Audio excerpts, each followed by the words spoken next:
It's time to say goodbye to the gray Mac behind me. I'm at the dealer here, looking to do a trade-in on it. I guess everything has its useful life. It's been a great truck, still is a good truck, but having trouble finding somebody that can drive a manual. So it's time to trade that one in. Look for, we're gonna upgrade a little bit here, get an auto shift for somebody. And if I pull the deal off, I'll show you what we got. Yeah, I guess it's official. So long, gray Mac. Hello, new Freightliner.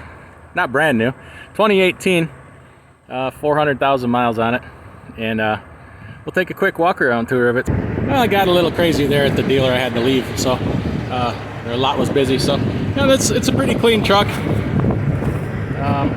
No leaks or nothing. Steer tires are good. It's got disc brakes on the front, which is cool. Nice brush guard up there, but this is actually the second one like this we just bought. I didn't video the first one. Pretty darn clean truck.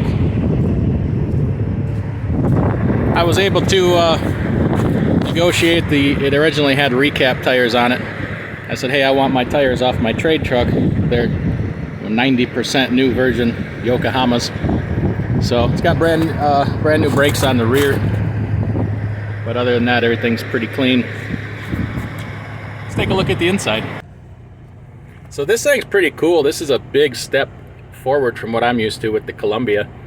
Even from the Mac, it's just the comfort level's on a whole nother level. But, you know, I've never had a truck with the digital gauge cluster before. And so that's pretty sweet. And the ride is just phenomenal. Just totally night and day. You can see the difference. They must have had the ELD mounted here. It's a really, really clean truck. Let me show you all the cabinet space this thing has. It's just crazy.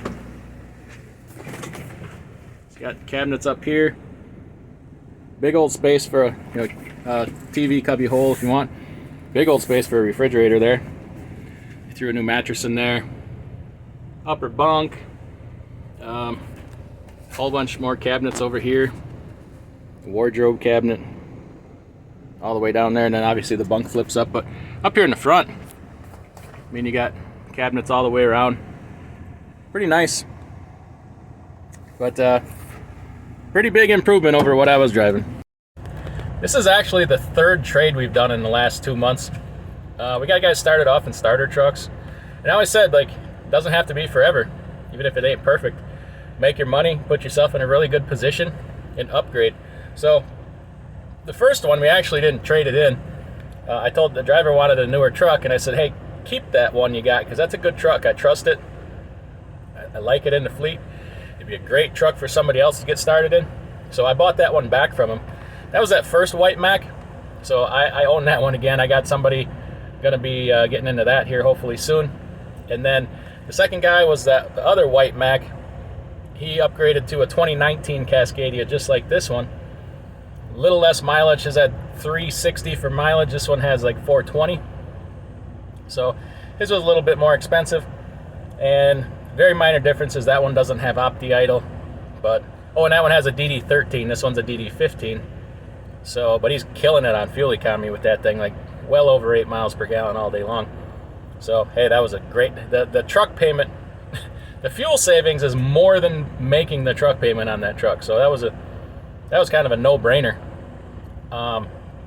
This one I expect the same. The 2016 was a great truck. So get this, I owned it. I bought it not quite 2 years ago, a year and what, 8 months, 9 months, something like that, for $44,000.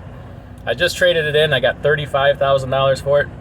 I drove it for, you know, not 2 full years for $9,000. And not once did it have, I put a water pump on it. That's about the only thing. And I put tires on it, but that's just, but then the tires I switched over to this truck. So really, you're talking, you know, $10,000 I owned that truck for not quite 2 years. That was a pretty good deal there. And then I traded in on this one, and then obviously I gave some cash to boot for it. So, and this one's got a ton of life left in it, and it's to be another case of the fuel mileage will make up for the truck payment. But this one I got somebody set up to do a lease purchase on, so he's going to start next week. So all I gotta do is get it ready, get it vinyled up, and just transfer it. I spent today transferring all the permits, and I'm excited to get this thing on the road. I think the driver's gonna love it. You can't go wrong with the fuel mileage on these Cascadias, you know, your next gen Kenworth T680s, the Volvos, the Pro Stock, the International LTs. The fuel mileage, I mean, it just makes it a no-brainer. There was nothing wrong with that gray truck. Well, it was a manual. That's the biggest reason. I couldn't find anybody that wanted to drive a manual, and I get it. So, you know, it was up to me to make that change. So here we are. And boy, I'd love to drive this sucker myself. I've never driven for any period of time a truck this nice. I think it might make me want to go back over the road, so maybe I best not do that. I'll have to. I got to get my orange Columbia. It needs a ton of work. It's just sitting. Having that thing sitting has done it no justice. The whole exhaust rotted out. It needs a set of injectors. It needs. I got to throw batteries in it. It needs. I think the exhaust manifold's leaking. A ton of work to do to get that thing back to roadworthy. So, but I got to get on it because that's going to be, with the Mac being gone, that's going to be the truck that I have to drive. So we'll have to get on that. But I just wanted to show you the upgrade here. And even just sitting here, this thing is so quiet. I just can't believe it. So if you're thinking about, you know, making some kind of change like that, do the cost on what the fuel mileage could be saving you. I mean, I went from 6.5 with the Mac to probably better than 8 miles per gallon with this thing, because the other one's getting 8.5 all day long. I guess it's a DD15 instead of a 13, so maybe it'll do a little better. Maybe it'll do worse. I don't know. That, you know, on 10,000 miles a month, what is that? $1,800, $1,900 in fuel. So, you know, if I had a payment, it wouldn't be that much, but that's just another almost $2,000 a month in my pocket. So, or whoever's driving it, obviously. Oh, and I did buy up some warranty on this one. I bought a 2-year, 250,000 mile, the platinum warranty, engine, after treatment, transmission and rear ends.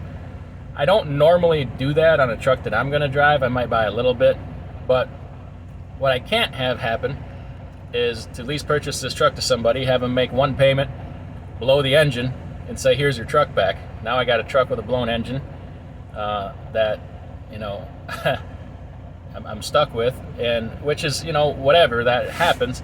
But if that happened to 2 or 3 drivers, I'd be stuck with all these trucks with blown engines or whatever, and I'd be on the hook for all this, and that would probably be a real bad thing for me. So bought up that extra warranty, so he's pretty much covered for the next 2 years, and he was pretty happy with that. So that's a decision that I made. It wasn't cheap. It was $8,000, just a little over $8,000, but you know how it is. You have a turbo go out, you're $8,000 right there. So I don't feel too bad about it.